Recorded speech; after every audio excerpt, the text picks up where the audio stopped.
నమస్కారం. టాప్ తెలుగు మీడియాకి స్వాగతం. హెడ్లైన్ చూద్దాం.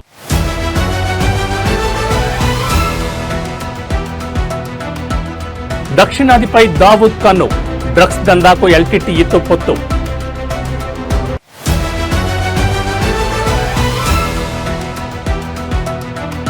బీహార్లో కొనసాగుతున్న తొలిదశ అసెంబ్లీ ఎన్నికల పోలింగ్. ఈసారి ఎన్నికల్లో బాహుబలి నేతల భార్యల పోటీపై తీవ్ర చర్చ.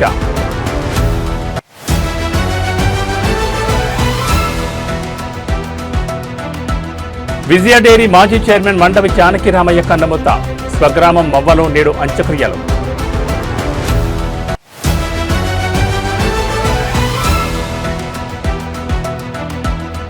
బాపట్లలో ఘోర రోడ్డు ప్రమాదం. లారీని వేగంగా ఢీకొట్టిన బైక్. ఇక డీటెయిల్స్ చూస్తే పాకిస్తాన్ మాజీ ప్రధాని ఇమ్రాన్ ఖాన్ ఆ దేశ army chief field marshal Asim మునీర్పై తీవ్రస్థాయిలో విరుచుకుపడ్డారు. మునీర్ పాక్ చరిత్రలోని అత్యంత క్రూరమైన నియంత అని, మానసికంగా అస్థిరమైన వ్యక్తి అని సంచలన వ్యాఖ్యలు చేశారు. 2023 ఆగస్టు నుంచి అదియాలా జైల్లో ఖైదీగా ఉన్న ఇమ్రాన్ ఎక్స్ వేదికగా ఈ ఆరోపణ చేశారు. మునీర్ పాలనలో అణచివేత గతంలో ఎన్నడూ చూడని స్థాయిలో ఉందని, అధికార దాహంతో కళ్లు మూసుకుపోయిన ఆయన దానికోసం ఎంతకైనా తెగిస్తారని దుయ్యబట్టారు. మే 9, నవంబర్ 26 మురిట్కే ఘటనలను ప్రస్తావిస్తూ ఇవి అధికార దుర్వినియోగానికి స్పష్టమైన ఉదాహరణలని ఇమ్రాన్ ఖాన్ విమర్శించారు. పోలీసులు, భద్రతా సిబ్బంది తమ పార్టీ కార్యకర్తలను హత్య చేశారని ఆరోపించారు. నిరాయుధులైన పౌరులపై విచక్షణారహితంగా కాల్పులు జరపడం ఏ నాగరిక సమాజంలోనూ ఊహించలేం. మహిళలపై ఇంతటి క్రూరత్వం గతంలో ఎప్పుడూ చూడలేదని ఆయన పేర్కొన్నారు. తన భార్య బుష్రా బీబీని ఏకాంత నిర్బంధంలో ఉంచి అసీం మునీర్ వేధిస్తున్నారని ఇమ్రాన్ ఆరోపించారు. బానిసత్వంలో బతకడం కన్నా మరణమే మేలు. అసీం మునీర్ నాపై, నా భార్యపై అన్ని రకాల అన్యాయాలకు పాల్పడుతున్నారు. ఏ రాజకీయ నాయకుడి కుటుంబం కూడా ఇంతటి క్రూరత్వాన్ని ఎదుర్కోలేదని ఆవేదన వ్యక్తం చేశారు. ఆయన ఎన్ని చేసినా సరే నేను తలవంచను, లొంగిపోనని మరోసారి స్పష్టం చేయాలనుకుంటున్నారని తేల్చి చెప్పారు. ప్రస్తుత ప్రభుత్వంతో సయోధ్యకు వెళ్లే ప్రసక్తే లేదని ఇమ్రాన్ ఖాన్ స్పష్టం చేశారు. షహబాజ్ షరీఫ్ నేతృత్వంలోని కీలిబొమ్మ ప్రభుత్వంతో గాని, సైనిక నాయకత్వంతో గాని తమ పార్టీ చర్చలు జరపదని అన్నారు.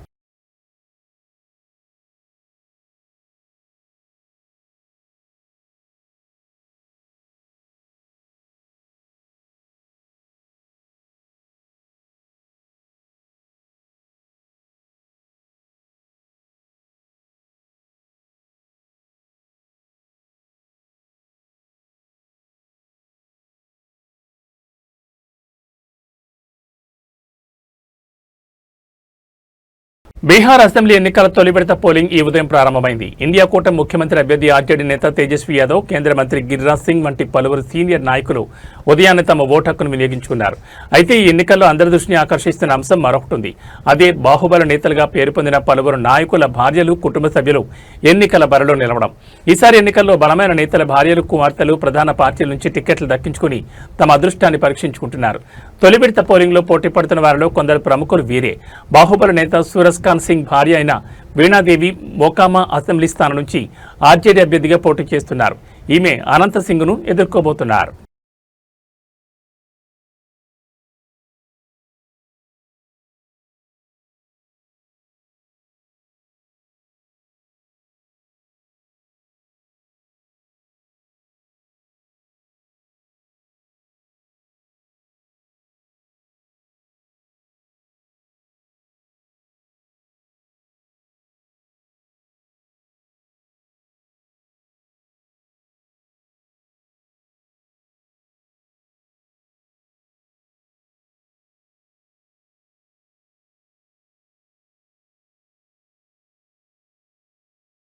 దేశంలో అండర్ వరల్డ్ కార్యకలాపాలకు కేంద్ర బిందువుగా ఉన్న దావూద్ ఇబ్రహీం సిండికేట్ ఇప్పుడు తన డ్రగ్స్ వ్యాపారాన్ని దక్షిణ భారతదేశానికి విస్తరించేందుకు భారీ ప్రణాళిక రచిస్తోంది. ఉత్తరాది రాష్ట్రాలైన మహారాష్ట్ర, గుజరాత్లలో కార్యకలాపాలు దెబ్బతినడంతో దక్షిణాది మార్కెట్పై కన్నేసింది. ఇందుకోసం ఒకప్పటి శ్రీలంక మిలిటెంట్ సంస్థ లిబరేషన్ టైగర్స్ ఆఫ్ తమిళ్ ఈలం నెట్వర్క్ను వాడుకునేందుకు ప్రయత్నిస్తోందని భారత నిఘా వర్గాలు గుర్తించాయి. ఈ రెండు ప్రమాదకర శక్తులు చేతులు కలపడం దేశ భద్రతకు పెను సవాల్గా మారనుందని అధికారులు ఆందోళన వ్యక్తం చేస్తున్నారు. నిఘా వర్గాలు సేకరించిన సమాచారం ప్రకారం డి గ్యాంగ్ సభ్యులు శ్రీలంక, భారత్లోని మాజీ ఎల్టీటీఈ కార్యకర్తలు సానుభూతి పరులతో సంప్రదింపులు జరుపుతున్నారు. డ్రగ్స్ రవాణాకు అనువైన మార్గాలను గుర్తించి వ్యాపారాన్ని నడిపించేందుకు వారి సహాయం కోరుతున్నారు. శ్రీలంక సైన్యం చేతిలో దారుణంగా దెబ్బతిని నిధుల కొరతతో బలహీనపడిన ఎల్టీటీఈకి ఇది ఒక అవకాశంగా కనిపిస్తోంది. డి గ్యాంగ్తో పొత్తు ద్వారా వచ్చే డబ్బుతో మళ్లీ పుంజుకోవాలని, కొత్తగా సభ్యులను చేర్చుకుని ఆయుధాలు సమకూర్చుకోవాలని ఎల్టీటీఈ భావిస్తున్నట్లు జాతీయ దర్యాప్తు సంస్థ సైతం తన దర్యాప్తులో గుర్తించింది. ఈ కలయిక ఇరు వర్గాలకు ప్రయోజనకరంగా ఉంది. డి గ్యాంగ్కు డబ్బు, వనరులు ఉన్నాయి, కానీ దక్షిణాదిలోని భూ, సముద్ర మార్గాలపై వారికి పట్టులేదు. మరోవైపు ఎల్టీటీఈకి ఈ ప్రాంతంపై పూర్తి అవగాహన ఉంది. వారి నెట్వర్క్, అనుభవం డి గ్యాంగ్కు డ్రగ్స్ రవాణాలో కీలకం కానున్నాయి. గతంలో పాక్ జలసంధి మీదుగా జరిగే డ్రగ్స్ దందా మొత్తం ఎల్టీటీఈ నియంత్రణలోనే ఉండేది. 1980ల నుంచే ఈ వ్యాపారంలో ఉన్న ఎల్టీటీఈ శ్రీలంకను అంతర్జాతీయ డ్రగ్స్ రవాణాకు కేంద్రంగా మార్చింది.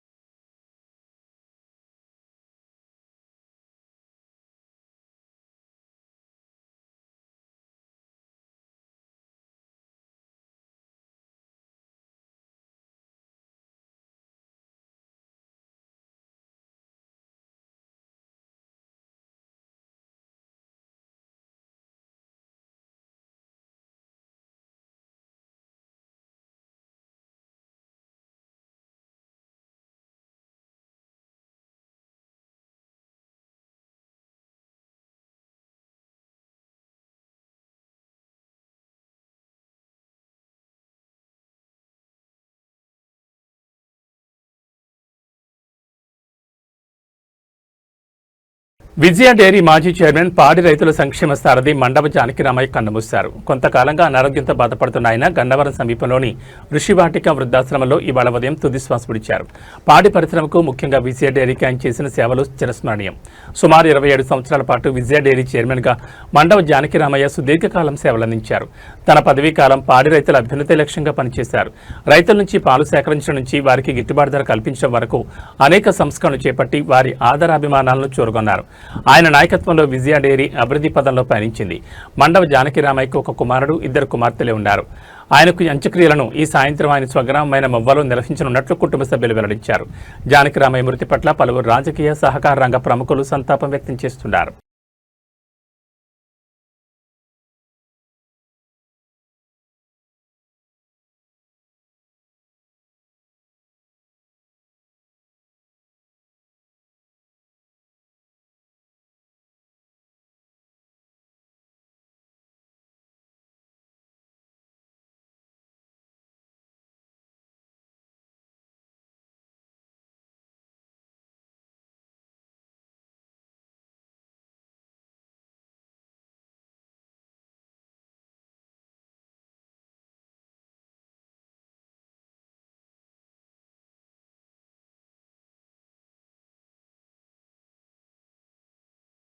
ఏపీలోని బాపట్ల పట్టణంలో ఇవాళ తెల్లవారుజామున ఘోర రోడ్డు ప్రమాదం చోటు చేసుకుంది. పట్టణంలోని క్లాక్ టవర్ కూడల వద్ద అతివేగంగా దూసుకొచ్చిన ఓ బైక్ లారీని ఢీకొట్టడంతో 2 యువకులు అక్కడికక్కడే ప్రాణాలు కోల్పోయారు.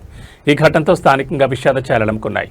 గుంటూరు జిల్లా కొరటపాటుకు చెందిన షేక్ రిజ్వాన్, చింతల నాని స్నేహితులు. వీళ్ళిద్దరూ బుధవారం రాత్రి బైక్పై సూర్యలంక బీచ్కు వెళ్లారు. అయితే బీచ్ మూసి ఉండడంతో గుంటూరుకు తిరిగి మైరుమయ్యారు. ఈ క్రమంలో అర్ధరాత్రి 2:34 బాపట్ల గడియార స్తంభం కూడలి వద్దకు చేరుకున్నారు. అదే సమయంలో చీరాల నుంచి గుంటూరు వైపు వెళుతున్న ఓ లారీని వీరి బైక్ బలంగా ఢీకొట్టింది. ప్రమాద తీవ్రతకు బైక్పై ఉన్న 2 యువకులు గాలిలోకి ఎగిరి రోడ్డుపై పడ్డారు. తీవ్ర గాయాలు కావడంతో ఘటనా స్థలంలోనే ప్రాణాలు విడిచిపెట్టారు. ఈ ప్రమాదానికి బైక్ అతివేగమే ప్రధాన కారణమని తెలుస్తోంది. ఈ దుర్ఘటనకు సంబంధించిన దృశ్యాలు సమీపంలోని సీసీటీవీ కెమెరాలో రికార్డ్ అయ్యాయి. ప్రస్తుతం ఈ వీడియో సోషల్ మీడియాలో వైరల్ అవుతోంది. సమాచారం అందుకున్న పోలీసులు ఘటనా స్థలానికి చేరుకుని మృతదేహాల్ని పోస్టుమార్టం నిమిత్తం ఆసుపత్రికి తరలించారు. కేసు నమోదు చేసుకుని దర్యాప్తు చేస్తున్నారు.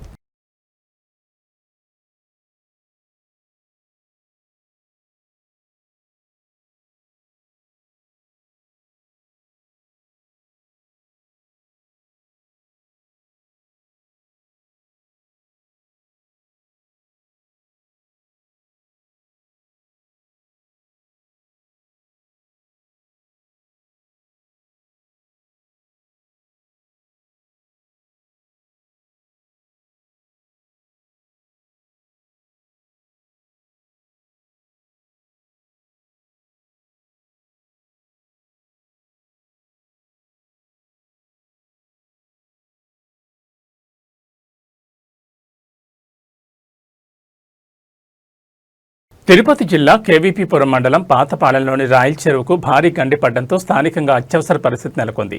చెరువు కట్ట తెగిపోవడంతో భారీగా నీరు వృధాగా బయటకు ఉప్పొంగుతోస్తోంది. చెరువు కింద ఉన్న 100 ఎకరాల్లోని పంట పొలాలు పూర్తిగా నీట మునిగాయి. రైతులు తీవ్రంగా నష్టపోయారు. పాతపాలెం, కలత్తూరు మరియు ఎస్ఎల్పురం గ్రామాల్లో కూడా వరద నీరు చేరింది. దీంతో తమ నివాసాలకు ప్రమాదం పొంచి ఉండడంతో ఆయా గ్రామాలకు చెందిన ప్రజలు సురక్షిత ప్రాంతాలకు, ఇతర గ్రామాలకు తరలి వెళ్తున్నారు. గండిపడిన విషయం తెలుసుకున్న అధికారులు వెంటనే సహాయక చర్యలు చేపట్టి నష్టాన్ని అంచనా వేస్తున్నారు. ప్రజలను సురక్షిత ప్రాంతాలకు తరలించేందుకు అధికారులు చర్యలు తీసుకుంటున్నారు.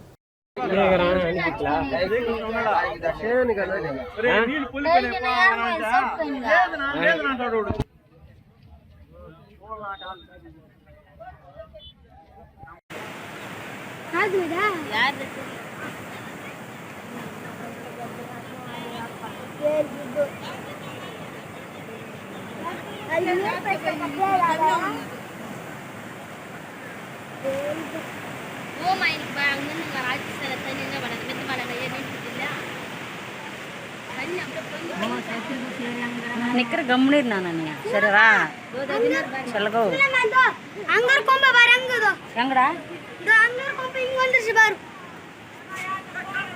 ಹೆಂಗರ್ ಕೊಂಬು ದಂಗಿತ ಕಾಪಿ ಕೊಡು ಅದ್ರ ಕೊಂಬು ರಸ್ಕೊಂಡು ದಿವ್ಯಾ ಇಪ್ಪ ಸರಿ ಅಪ್ಪಲ್ಲ ವೀಡಿಯೋಂಗಲ್ಲ ಯೂಟ್ಯೂಬ್ಂಗಲ್ಲ ಬಾಕದ್ದು ನಿಜಮಾಲ ಬಾಕನೋರು ಇಪ್ಪ ಎದರಕ ಕಣ್ಣಾಲ ಬಾಕನೋರು ಪಾರಿಂಗೋ బకెట్ బకెట్ సిలిండర్ పోయినాయి కదా నా బకెట్కి పోయినాయి ఇదో పూడ్చిపారి సిలిండర్ పూడ్చిపారి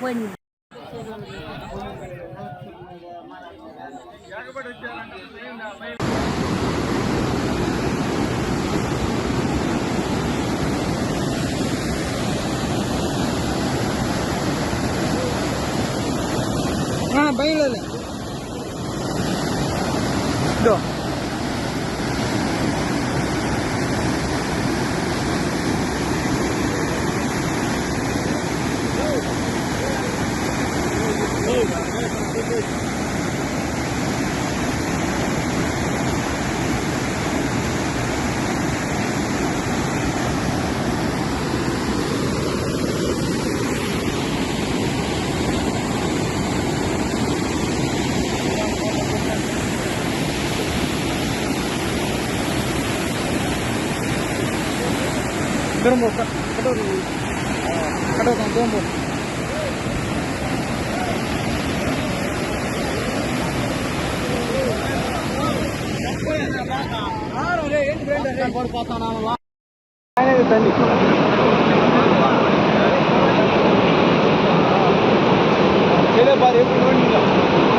స్థాయికి మించి మాట్లాడడం తగదని మాజీ జడ్పీటీసీ కోట్ల మహిపాల్ హకీంపేట్ నరసింహారెడ్డిపై మండిపడ్డారు.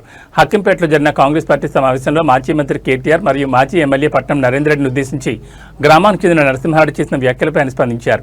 గ్రామ ప్రజలకు ఎప్పుడూ అందుబాటులో ఉండక కనీసం వార్డు సభ్యులుగా గెలవని వ్యక్తి స్థాయికి మించి అనుచిత వ్యాఖ్యలు చేయడం సబబు కాదని ఆయన హితవు పలికారు. 2018లో మాజీ మంత్రి కేటీఆర్ కొడంగల్ను దత్తత తీసుకోవడం వల్లే మాజీ ఎమ్మెల్యే పట్నం ఆధ్వర్యంలో కొడంగల్ అభివృద్ధి చెందిందని ఆయన గుర్తు చేశారు. కొడంగల్ మరియు కొస్కి ప్రజలను మోసం చేసి ఆయా మండలాలకు మంజూరైన విద్యా సంస్థలకు భూమి పూజ చేసిన అనంతరం వాటిని తరలించడం పట్ల కొడంగల్, కొస్కి ప్రజలు తీవ్ర ఆగ్రహం వ్యక్తం చేస్తున్నారని ఆయన తెలిపారు. కాంగ్రెస్ పాలనలో శిలాపలకాలకే కొడంగల్ ప్రాంత అభివృద్ధి పరిమితమైందని ఆయన ఎద్దేవా చేశారు. 2.5 ఏళ్లైనా స్థానిక సంస్థల ఎన్నికలు ఎందుకు నిర్వహించకపోవడం వెనుక ఆంతర్యం ఏమిటో నియోజకవర్గ ప్రజలు గమనిస్తున్నారని, స్థానిక సంస్థల ఎన్నికలు నిర్వహిస్తే ఎవరి సత్తా ఏంటో ప్రజలు నిర్ణయిస్తారని మాజీ జడ్పీటీసీ అన్నారు. కొడంగల్ నియోజకవర్గ ప్రజలకు, మీడియా మిత్రులకు నమస్కారం. నిన్న ఏదైతే అభివృద్ధి చేసిర్రో కొడంగల్ నియోజకవర్గం అని దుద్యాల మండలంలో అక్కంపేట నాయకులు, వార్డు మెంబర్ గెలవని వ్యక్తి కూడా వచ్చి 100-200 మందితో అక్కడ రేవంత్ రెడ్డి గారికి, అదేవిధంగా మన తిరుపతి రెడ్డి గారికి పాలాభిషేకం పెట్టారు. మరి అయ్యా పెట్టినావు అక్కింపేటలో అభివృద్ధి చేసుకో వద్దనేటోళ్ళు లేరు. ఫార్మా కోసం ఎంతమంది అయితే రైతులు 70 మంది రైతులు అర్ధరాత్రి వచ్చి కరెంటు స్విచ్ ఆఫ్ చేసి వైఫైలు బంద్ చేసి మీ నాయకుడు హోమ్ మినిస్టర్ మీ దగ్గర ఉంది అనే ఉద్దేశంతో ఇంటింటికి జరిగి గిరిజన మన లంబడ సోదరులని ఆడేవాళ్ళని చూడక అక్కడ వచ్చి అక్రమంగా అరెస్టులు తీసుకుపోయి జైల్లో పెట్టిన చరిత్ర కాంగ్రెస్ పార్టీది. మరి ఆనాడు నరసింహారెడ్డి గారు మరి ఎక్కడ పోయినావు? ఈరోజు 7,000 కోట్లు వచ్చినాయి అక్కింపేట, కానీ గొప్పగా తెచ్చే వ్యక్తుల గురించి పాలాభిషేకం చేస్తున్నాం. చేసుకో, వద్దనట్లే. కానీ ఈరోజు కొడంగల్ నియోజకవర్గంలో కేటీఆర్ అన్న గారు దత్తత తీసుకున్న తర్వాత, కొడంగల్ నియోజకవర్గంలో 2018లో ఎమ్మెల్యే నరేందర్ రెడ్డి గారు గెలిచిన తర్వాత కొడంగల్ నియోజకవర్గం రూపాలే మారిపోయినాయి. కొడంగల్ గాని మున్సిపాలిటీ చేసిన ఘనత బీఆర్ఎస్ పార్టీది. మరి కోస్గి మున్సిపాలిటీ చేసింది నరేందర్ అన్న. మరి 3 మండలాలను తీసుకొచ్చింది కూడా మా పట్నం నరేందర్ రెడ్డి గారిది. అటువంటి నాయకుని పట్టుకొని కుక్క నక్క అంటావు. మరి నరసింహారెడ్డి నువ్వు మరి కుక్క కన్నా ఈనుడవు. ఎందుకంటే తిరుపతి రెడ్డి అనుచరుడవు, రేవంత్ రెడ్డి బినామని జనాలను భయపెట్టుకుంటూ కొండాపూర్ దగ్గర మియాపూర్లో 200 ఎకరాలు తొలి వెలుగు ఛానల్లో వండుకుంటూ నీవు అక్రమాలకు పాల్పడుతుంటే ఆ ఛానళ్ళను తీసి నిన్ను బయటికి వేశారు. మరి రేవంత్ రెడ్డి పేరు చెప్పుకొని, తిరుపతి రెడ్డి పేరు చెప్పుకొని ఎన్ని రోజులు బతుకుతావు నువ్వు? గ్రామాలంతా గమనిస్తారు.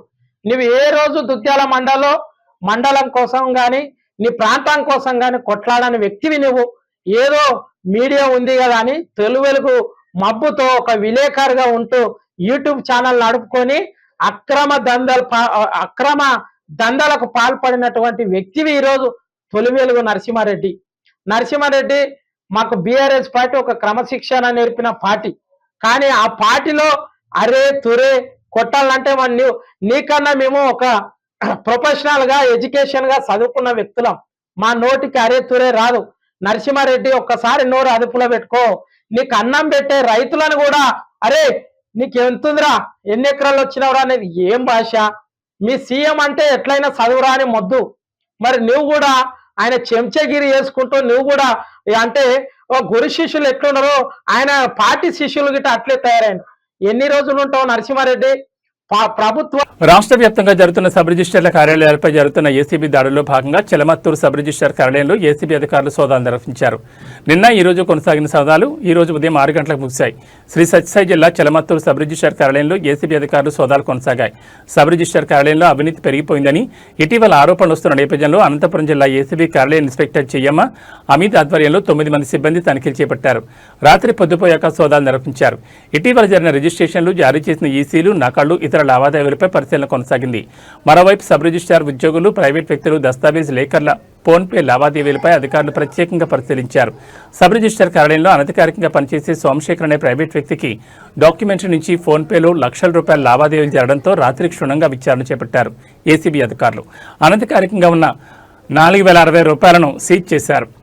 ఏసీబీ అధికారులు చెలమత్తూరు సబ్ రిజిస్టర్ వద్ద చెలమత్తూరు పనిచేసే కారు డ్రైవర్ సైతం ఫోన్పే ద్వారా నగదు మళ్లించినట్లు విచారణలో వెల్లడైంది.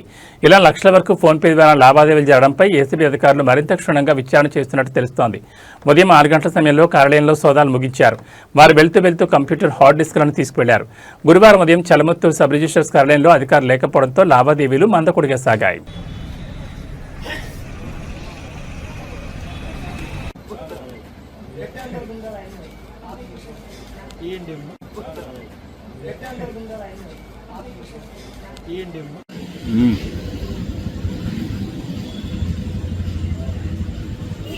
చూడు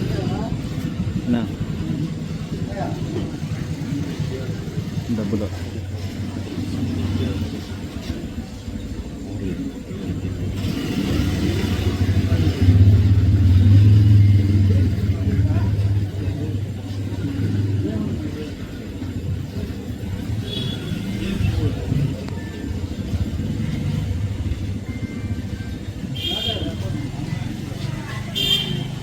మంచి చేయాలి అక్కడ పోతాడు.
విద్యుత్ అందుబాటులో ఉంటే పరిశ్రమలు అనుబంధ రంగాలు అభివృద్ధి చెంది యువతకు ఉపాధి కలుగుతుందని రాష్ట్ర ఉప ముఖ్యమంత్రి ఇంధన శాఖ మంత్రి మల్లు భట్టి విక్రమార్క అన్నారు.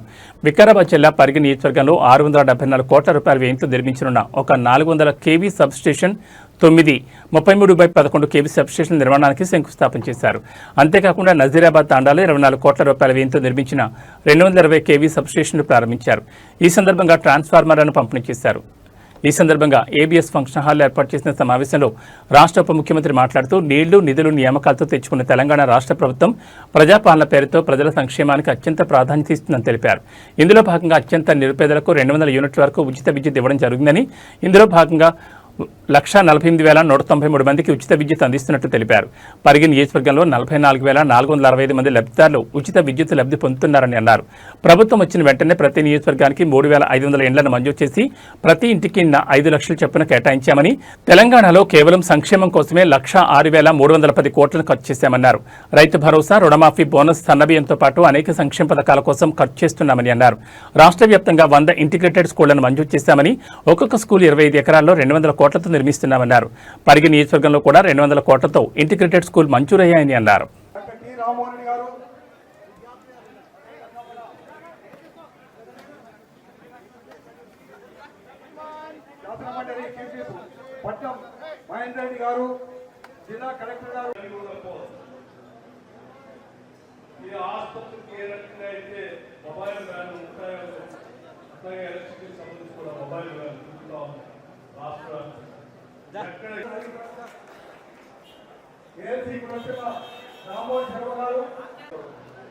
అట్లాగే అధికారులు కూడా ఒక ప్రత్యేకమైనటువంటి కార్యక్రమాన్ని అనౌన్స్ చేశాం. ప్రజా పాట ఎనర్జీ సంబంధించి, కరెంటు సంబంధించి, శాఖ సంబంధించిన అధికారులు సీఎండి దగ్గర నుంచి కింది స్థాయి అధికారులకు కూడా గంటేరు మండల లక్ష్మీనారాయణ గారు, అదేవిధంగా అసెంబ్లీ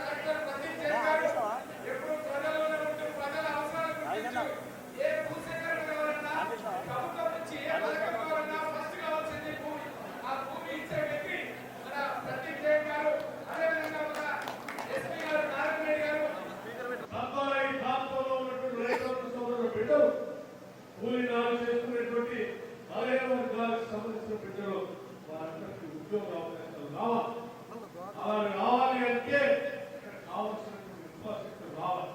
ఆ ఇన్ఫ్రాస్ట్రక్చర్ లో ప్రధానమైనది ఎలక్ట్రిసిటీ, అంటే విద్యుత్ సంబంధించినటువంటి అంశం.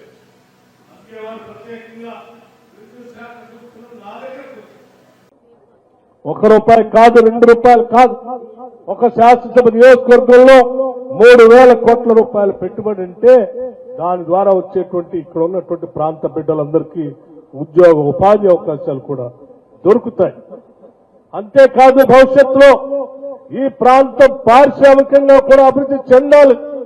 తద్వారా ఈ ప్రాంతంలో ఉన్నటువంటి రైతాంగ సోదరుల బిడ్డలు, కూలీనాలు చేసుకునేటువంటి బలహీన వర్గాలకు సంబంధించిన బిడ్డలు, వారందరికీ ఉద్యోగ అవకాశాలు రావాలి. అలా రావాలి అంటే ఇక్కడ కావాల్సినటువంటి అత్యంత బాధాకరమైనటువంటి విషయం, ఈ మధ్యన జరిగినటువంటి బస్సు లారీ యాక్సిడెంట్ లో కొద్దిమంది ప్రాణాలు కోల్పోతే ఈ రాష్ట్ర ప్రభుత్వం ముఖ్యమంత్రి రేవంత్ రెడ్డి గారితో సహా దీన్ని ఖండించడమే కాదు, దీనికి సంబంధించినటువంటి ప్రమాదంలో చనిపోయినటువంటి కుటుంబాలని ఆదుకోవాలి. దెబ్బతిన్నటువంటి కుటుంబాల్ని ఆదుకోవాలి. అట్లాగే ప్రమాదానికి గురి అవుతున్నటువంటి పరిస్థితుల్లో ఈ ప్రాంతంలో రోడ్డు పరిస్థితి కూడా మనం శాంక్షన్ చేయాలి. దీనికి సంబంధించి వారు ఆలోచన చేశారు. గతంలో ఎప్పుడో ఉమ్మడి రాష్ట్రంలో ఉన్నప్పుడే ఇప్పుడే పెద్దలు చెప్పారు. ఆనాడు కేంద్ర మంత్రిగా ఉన్నటువంటి ఆస్కర్ ఫెర్నాండెస్ గారిని కలిసి అప్పా జంక్షన్ దగ్గర నుంచి మొదలు పెడితే వికారాబాద్ జిల్లాలో టోటల్ డొమెస్టిక్ కన్జ్యూమర్ అంటే ఇళ్లకు సంబంధించినటువంటి కరెంటు సంబంధించిన కనెక్షన్ ఎందుకు చెప్తా ఉన్నానంటే రాష్ట్ర వ్యాప్తంగా ఆనాటి ప్రభుత్వం ఒక మాట చెప్పింది, కాంగ్రెస్ వస్తే కరెంటు ఉండదని. నేను చాలా స్పష్టంగా చెప్పాను, కాంగ్రెస్ అంటేనే కరెంటు, కరెంట్ అంటేనే కాంగ్రెస్. అసలు మీరు పట్టుకొని ముట్టుకొని చూడండి, కాంగ్రెస్ గాని కరెంటుని గాని రెండిట్లో. ఇవి బులెటిన్ విశేషాలు. మరో బులెటిన్లో మళ్ళీ కలుసుకుందాం. నమస్కారం.